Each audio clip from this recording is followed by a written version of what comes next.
Hello everyone, welcome to my final delivery project. This is my presentation about a book called Taste and Other Tales who was wrote by Roald Dahl. I'm going to talk a little bit about the author and two of the tales from this book that caught my attention. Roald Dahl was born on September 13, 1916 in Cardiff, Wales, and died on November 23rd of 1990 at the age of 74. He was an English novelist and an author of Tales with Norway Ascendi, a famous writer who wrote tales for children and adults. He became one of the world's best-selling authors. He used to spend his summer holidays on Norway. His childhood was the subject of his book Boys, Tales of the Childhood, about which he insisted it wasn't an autobiography. Roald said that Boys were stories and memories of a childhood full of fun.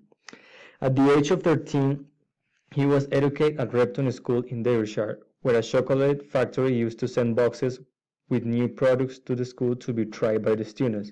Dahl used to dream about creating his own chocolate bar.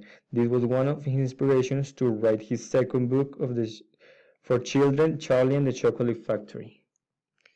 Dahl was led by Cecil Scott Forster in the world of literature. His first book for children was The Greenleys, which dealt with a few evil creatures that were part of the RAF folklore. The book was published in 1943, and the book had been commissioned by Walt Disney for an animated feature, but this was never performed. These are one of the best-known children's stories that had an adaptation on the cinema. He also had a successful career as a writer of macabre stories for adults, usually using the black humor and surprising endings. Many of them were originally written for American magazines such as Ladies' Home Journal, Harper's, Playboy, and The New Yorker. Dahl wrote more than 60 stories and appeared in numerous collections, and some of them were only published in book form after his death. Now I'm going to speak about the tales. A Swim. This is about a crew that is sailing over the sea, and they have overpassed rough nights because of the bad weather. It's been 3 nights, but at these days the weather gets better and everyone gets calm and have fun. After 12 hours of nice weather, the crew joins in the main dining room having the meal and passing a good time. Suddenly they realize that the ship is rolling again and the bad weather might be coming back. Everyone was getting nervous again, so they decide to start the day's run to distract the people. In this competition, the people bet money, giving their prediction about how many kilometers will the ship sail in a period of 24 hours. The main character bets £200 on that the ship was going to cover less than 820 kilometers when the 24 hours period finished the midday of the following day.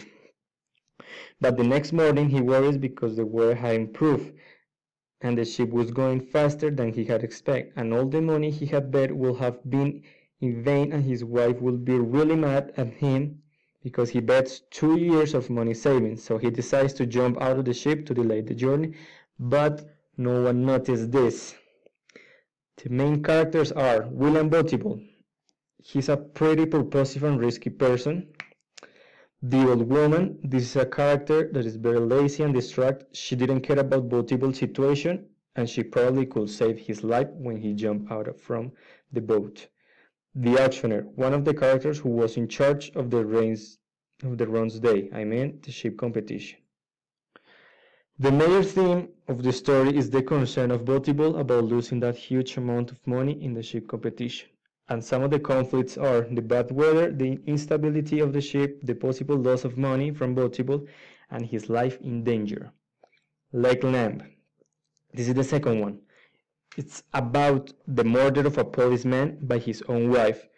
The wife hits him right back in the head when he tells her about a bad news, which is not mentioned in the story. The wife gets shocked and looks for a leg of a lamb which is frozen and uses this to commit the crime. Then she pretends that nothing has happened and goes to the grocery to buy some potatoes for the supper as a normal day.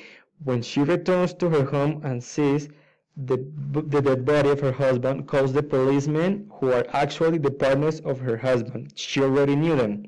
They start to interrogate her about the facts before her husband's death, and she obviously lies and tells them another version of the story. At the end of the story, She asked them to stay for a dinner, with the purpose of giving them the leg of the lamb and so eliminate the evidence.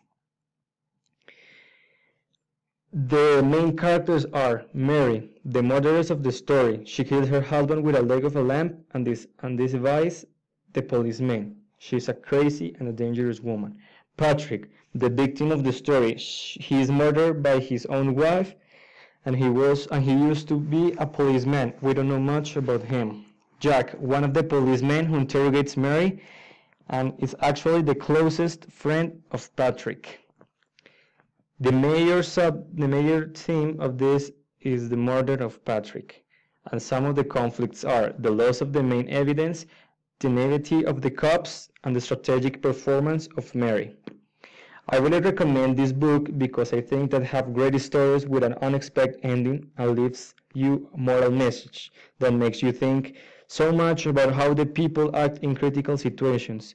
Most of them were smart and others couldn't handle it. And by last, these stories were short, but are exciting and are easy to read. And this is my presentation. Thank you very much for your time, and I hope you like it. See you then.